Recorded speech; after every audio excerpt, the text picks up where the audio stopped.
Hello friends, super magic રસોઈમાં મિત્રો હું આપનું સ્વાગત કરું છું। આજે હું એકદમ ટેસ્ટી એવું અલગ જ વઘારથી સેવ ટમેટાના શાકની રેસીપી તમારી સાથે શેર કરું છું।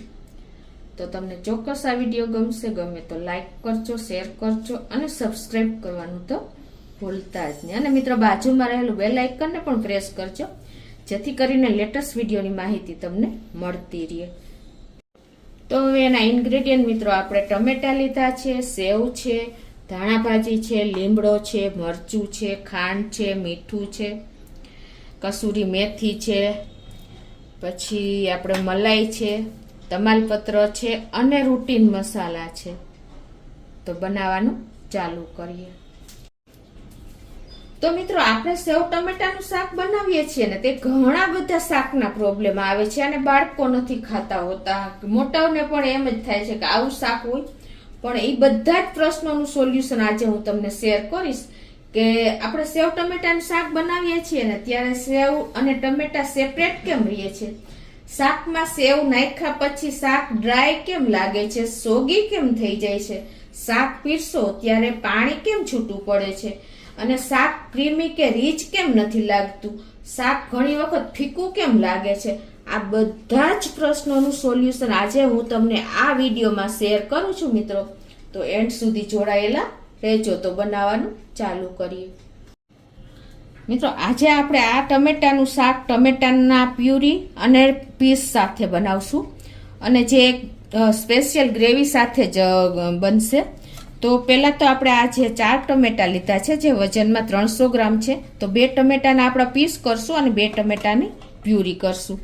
તો આ રીતે આપણે સમારી લેશું ટમેટાને, જે ઉપરની ડંઠલ છે ને એને દૂર કરી અને આપણે મિક્સર જારમાં જ નાખીને એની પ્યુરી તૈયાર કરી લેશું। તો આપણે બીન્સ કે કાંઈ પણ કાઢ્યા વગર આ રીતે જ પ્યુરી તૈયાર કરી લેશું। અને મિત્રો આમાં તમે 1 ટીસ્પૂન જેવું આપણે લાલ મરચું નાખી દેશું, એટલે પ્યુરીનો કલર પણ સરસ આવે। તો આ રીતે જો આપણે પ્યુરી તૈયાર કરી લીધી છે અને હવે આપણે આ 2 ટમેટા છે ને એને તમે છાલ ઉતારીને કરશો ને તો ઝડપથી કૂક થઈ જશે અને એ જ ઇટ ઇઝ આ રીતે પણ તમે સમારી શકો છો, પણ અત્યારે આપણે છાલ ઉતારીને કરી છે એટલે શાક બનતા કોઈ ટાઈમ જ નહીં લાગે। તો હવે આ છાલ ઉતાર્યા પછી એને આપણે પીસમાં સમારી લેશું। આ રીતે ટમેટા સમાર્યા પછી આપણે એક મરચાના પીસ કરી લેશું અને 1 ઇંચ આદુ ટુકડાને પણ ગ્રેટ કરી લેશું। મરચું સમાર્યા પછી આપણે 1 ઇંચ આદુના ટુકડાને ગ્રેટ કરી લેશું અને તમે આને સ્કીપ કરવું હોય તો પણ કરી શકો છો।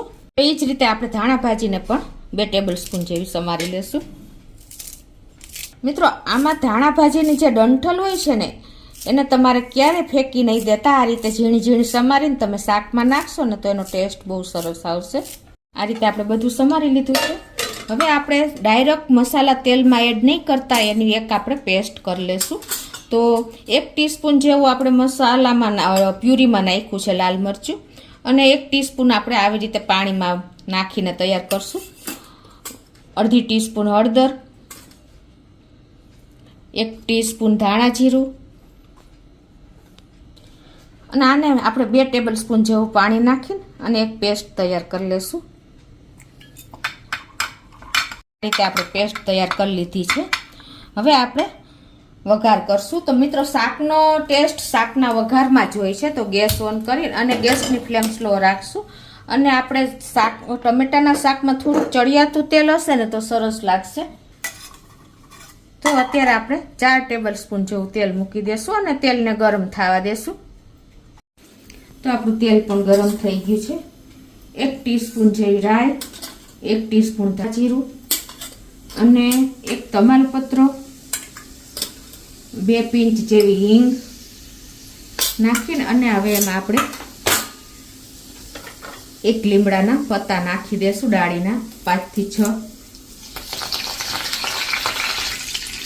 અને એમાં આપણે આજે 1 મરચાના પીસ કર્યા છે ને એ નાખી દેશું અને હવે આપણે આ ટમેટા જે સમાર્યા છે 2 એ નાખી અને આને આપણે આ રીતે તેલમાં જ કૂક કરી લેશું।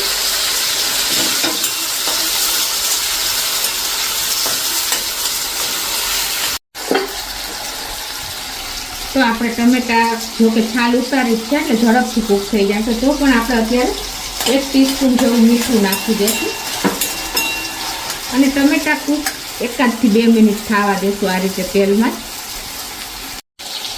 તો આ રીતે જો આપણે ટમેટા પણ છાલ ઉતારેલા એટલે ઝડપથી કૂક થઈ ગયા છે. હવે આ સ્ટેજે આપણે એમાં જે આપણે મસાલાની પેસ્ટ બનાવી છે ને એ નાખી દઈશું.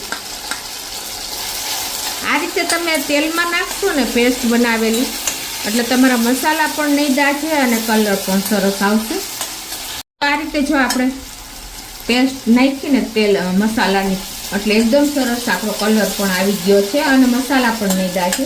હવે આપણે આ ટમેટાની જે પ્યુરી કરી છે ને 2 ટમેટાની એ નાખી દઈશું અને એને પણ આપણે આ રીતે મિક્સ કરી 1-2 મિનિટ થવા દઈશું એટલે આપણી પ્યુરી પણ કૂક થઈ જાય. તો આપણી પ્યુરી પણ કૂક થઈ ગઈ છે. તો આ સ્ટેજે આપણે 1 ટીસ્પૂન જેવી કસૂરી મેથી લીધી છે ને એને નાખી દઈશું અને 1 ટીસ્પૂન જેવો ગરમ મસાલો નાખી દઈશું અને એને આપણે મિક્સ કરી લઈશું. જો મિત્રો અત્યારે એનું ટેક્સચર એકદમ સરસ આપણે એક ગ્રેવી જેવું જ આવી ગયું છે. અને હવે આમાં આપણે જે આદુ 1 ઇંચનો ટુકડાને ગ્રેટ કર્યો છે ને એને પણ હવે નાખી દઈશું અને હવે આપણે એને પણ મિક્સ કરી અને એમાં આપણે અત્યારે 2 ટેબલસ્પૂન જેવી ઘરની જ મલાઈ છે એ નાખી દઈશું એટલે આપણા ટમેટા એનું શાક એકદમ રીચ અને ક્રીમી લાગશે.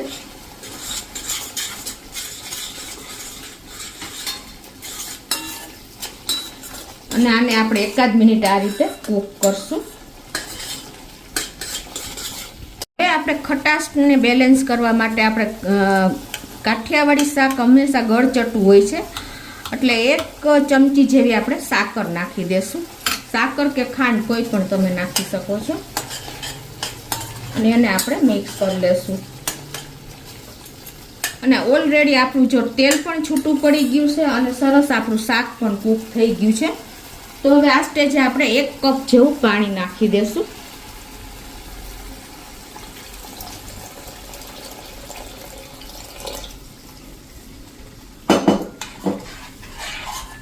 અને હવે આને આપણે 2 થી 3 મિનિટ પાણીને બોઇલ થવા દેશું. તો જો આપણો વઘાર પણ ઉકળી ગયો છે, સરસ શાક ઉકળી ગયું છે. હવે ગેસની ફ્લેમ આપણે સ્લો જ રાખી છે અને હવે જ્યારે તમારે સર્વ કરવું હોય ને ત્યારે જ સેવ નાખવાની. તો આ રીતે હવે આપણે સેવ પણ નાખી દઈશું.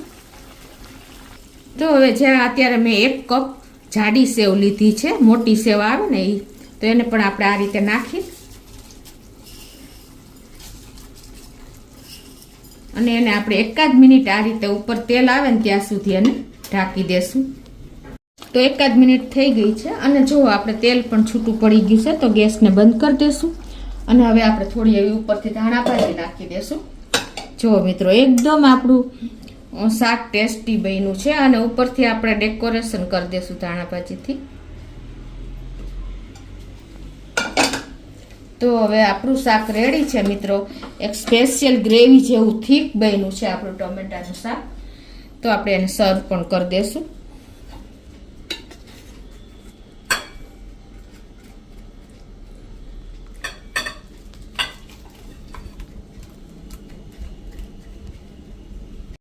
તો આપણું સેવ ટમેટાનું શાક એકદમ યુનિક અને ધાબા સ્ટાઇલ તૈયાર થયું છે. એકદમ ટેસ્ટી થયું છે મિત્રો. તો તમે ચોક્કસ એક વખત આ રીતે ટ્રાય કરજો અને મને કોમેન્ટ બોક્સમાં જણાવજો કે તમને શાકનો ટેસ્ટ કેવો લાગ્યો. તો તમને ચોક્કસ મારો આ વિડીયો ગમશે. ગમે તો લાઈક કરજો, શેર કરજો અને સબસ્ક્રાઈબ કરવાનું તો ભૂલતા જ નહીં.